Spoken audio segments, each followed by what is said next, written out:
Hey there, Bible readers. Let me ask you a question. What kind of person are you when the going gets tough? In today's Bible reading, we're going to see how it went really tough for one man and how he prevailed. Let's read our Bibles.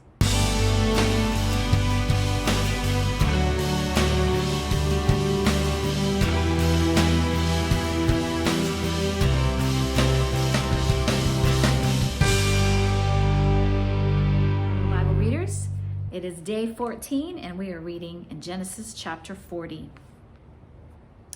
Sometime after this, the cupbearer of the king of Egypt and his baker committed an offense against their lord the king of Egypt, and Pharaoh was angry with his two officers, the chief cupbearer and the chief baker, and he put them in custody in the house of the captain of the guard in the prison where Joseph was confined. The captain of the guard appointed Joseph to be with them, and he attended them. They continued for some time in custody, and one night they both dreamed, the cupbearer and the baker of the king of Egypt, who were confined in the prison, each his own dream, and each dream with its own interpretation. When Joseph came to them in the morning, he saw that they were troubled. So he asked Pharaoh's officers who were with him in custody in his master's house, "Why are your faces downcast today?" They said to him, "We've had dreams and there's no one to interpret them." And Joseph said to them, "Do not interpretations belong to God? Please tell them to me." So the chief cupbearer told his dream to Joseph and said to him, "In my dream there was a vine before me, and on the vine there were 3 branches. As soon as it budded, its blossoms shot forth, and the clusters ripened into grapes. Pharaoh's cup was in my hand, and I took the grapes and pressed them into Pharaoh's cup and placed the cup in Pharaoh's hand." Then Joseph said to him, "This is the interpretation. The 3 branches are 3 days. In 3 days, Pharaoh will lift up your head and restore you to your office, and you shall place Pharaoh's cup in his hand, as formerly when you were his cupbearer. Only remember me when it is well with you, and please do me the kindness to mention me to Pharaoh, and so get me out of this house. For I was indeed stolen out of the land of the Hebrews, and here also I have done nothing that they should put me into the pit." Well, when the chief baker saw that the interpretation was favorable, he said to Joseph, "I also had a dream. There were 3 cake baskets on my head, and in the uppermost basket were all sorts of baked food for Pharaoh. But the birds were eating it out of the basket on my head." And Joseph answered and said, "This is its interpretation. The 3 baskets are 3 days. In 3 days, Pharaoh will lift up your head from you and hang you on a tree, and the birds will eat the flesh from you." On the 3rd day, which was Pharaoh's birthday, he made a feast for all his servants and lifted up the head of the chief cupbearer and the head of the chief baker among his servants. He restored the chief cupbearer to his position and placed the cup in Pharaoh's hand. But he hanged the chief baker as Joseph had interpreted to them. Yet the chief cupbearer did not remember Joseph, but forgot him. After 2 whole years, Pharaoh dreamed that he was standing by the Nile, and behold, there came up out of the Nile 7 cows attractive and plump, and they fed in the reed grass. And behold, 7 other cows, ugly and thin, came up out of the Nile after them, and stood by the other cows on the bank of the Nile. And the ugly, thin cows ate up the 7 attractive, plump cows, and Pharaoh awoke. And then he fell asleep and dreamed a 2nd time, and behold, 7 ears of grain, plump and good, were growing on one stalk. And behold, after them sprouted 7 ears, thin and blighted by the east wind. And the thin ears swallowed up the 7 plump, full ears. And Pharaoh awoke, and behold, it was a dream. So in the morning his spirit was troubled, and he sent and called for all the magicians of Egypt and all its wise men. Pharaoh told them his dreams, but there was none who could interpret them to Pharaoh. Then the chief cupbearer said to Pharaoh, "I remember my offenses today. When Pharaoh was angry with his servants and put me and the chief baker in custody in the house of the captain of the guard, we dreamed on the same night, he and I, each having a dream with its own interpretation. A young Hebrew was there with us, a servant of the captain of the guard. When we told him, he interpreted our dreams to us, giving an interpretation to each man according to his dream. And as he interpreted to us, so it came about. I was restored to my office, and the baker was hanged." Then Pharaoh sent and called Joseph, and they quickly brought him up out of the pit. And when he had shaved himself and changed his clothes, he came in before Pharaoh. And Pharaoh said to Joseph, "I've had a dream, and there's no one who can interpret it. I have heard it said of you that when you hear a dream, you can interpret it." And Joseph answered Pharaoh, "It is not in me. God will give Pharaoh a favorable answer." And then Pharaoh said to Joseph, "Behold, in my dream I was standing on the banks of the Nile. 7 cows, plump and attractive, came up out of the Nile and fed in the reed grass. 7 other cows came up after them, poor and very ugly and thin, such as I had never seen in all the land of Egypt. And the thin, ugly cows ate up the first 7 plump cows. But when they had eaten them, no one would have known that they'd eaten them, for they were still as ugly as at the beginning. Then I awoke.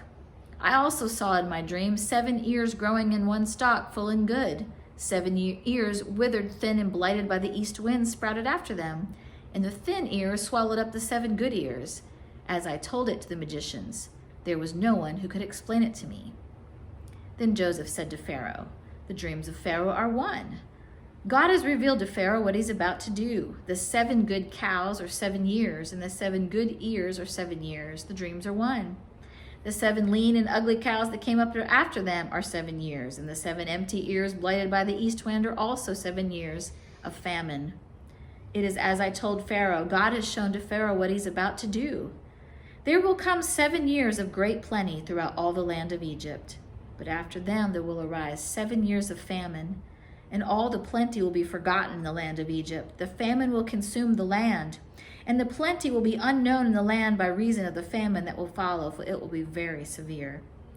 And the doubling of Pharaoh's dream means that the thing is fixed by God, and God will shortly bring it about. Now therefore let Pharaoh select a discerning and wise man, and set him over the land of Egypt.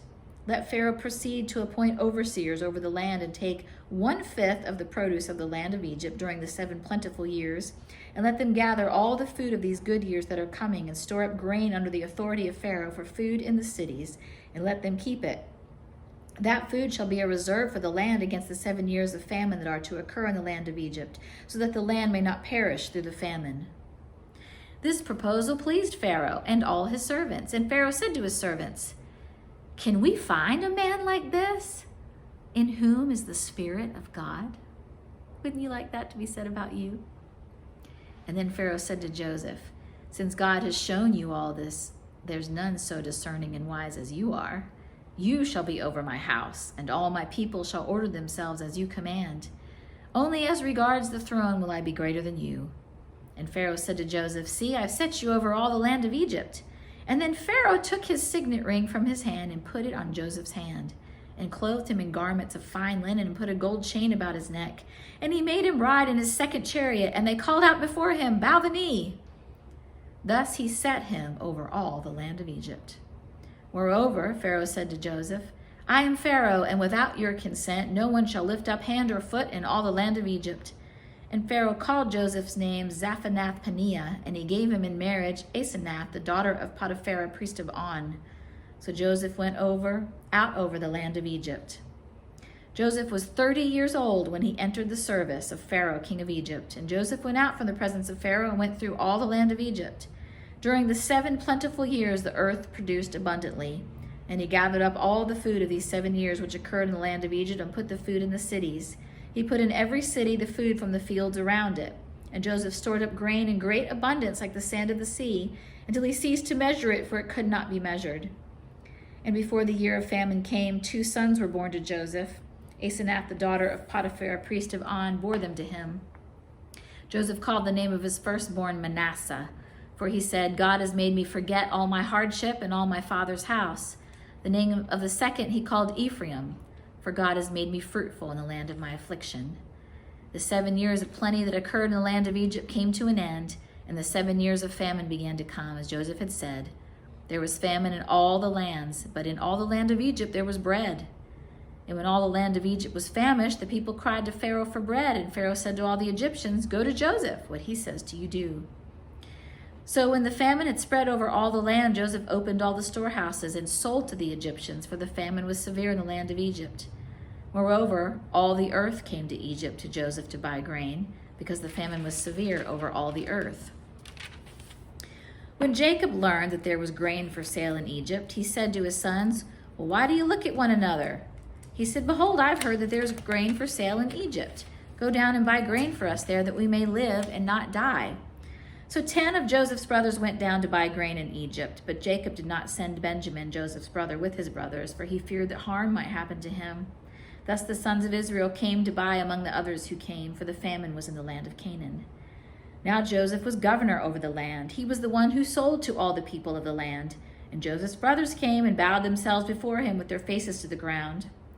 Joseph saw his brothers and recognized them, but he treated them like strangers and spoke roughly to them.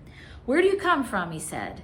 And they said, "From the land of Canaan to buy food." And Joseph recognized his brothers, but they did not recognize him.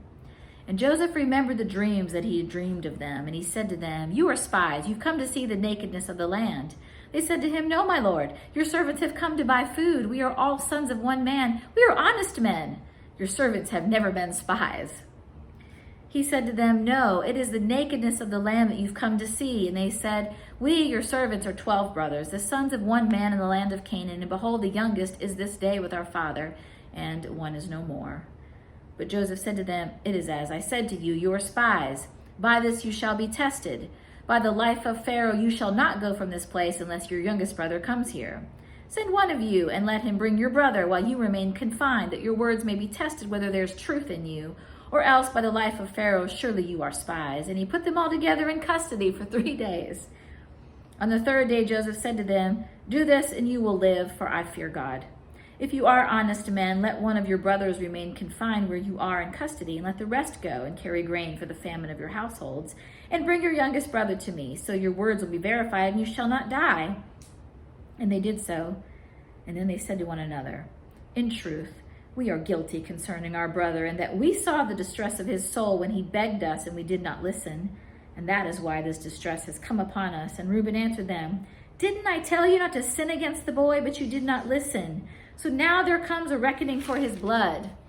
They did not know that Joseph understood them, for there was an interpreter between them. And then he turned away from them and wept. And he returned to them and spoke to them, and he took Simeon from them and bound him before their eyes. And Joseph gave orders to fill their bags with grain and to replace every man's money in his sack and to give them provisions for the journey. And this was done for them.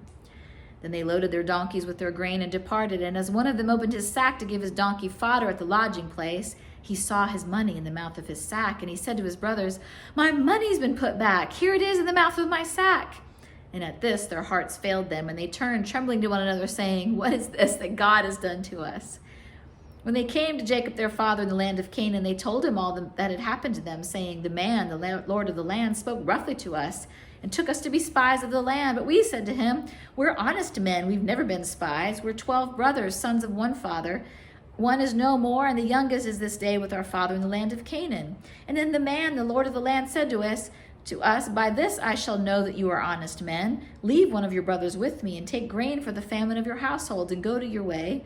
Bring your youngest brother to me, and I shall know that you're not spies, but honest men, and then I'll deliver your brother to you, and you can trade in the land.' And as they emptied their sacks, behold, every man's bundle of money was in his sack. And when they and their father saw their bundles of money, they were all afraid. And their father said to them, 'You have bereaved me of one of my children. Joseph is no more, and Simeon is no more, and now you would take Benjamin. All this has come against me.' Then Reuben said to his father, 'Kill my 2 sons if I do not bring him back to you. Put him in my hands, and I will bring him back to you.' But he said, 'My son shall not go down with you, for his brother is dead, and he's the only one left. If harm should happen to him on the journey that you are to make, you would bring down my gray hairs with sorrow to Sheol.'" Jacob doesn't trust. So, all of this debauchery against Joseph has turned out for good. And when we read the end of the story, Joseph continues to give glory to God for all that's been done. He was an amazing man. Thank you so much for joining me today in the Bible reading. I'll see you tomorrow, and we'll read again.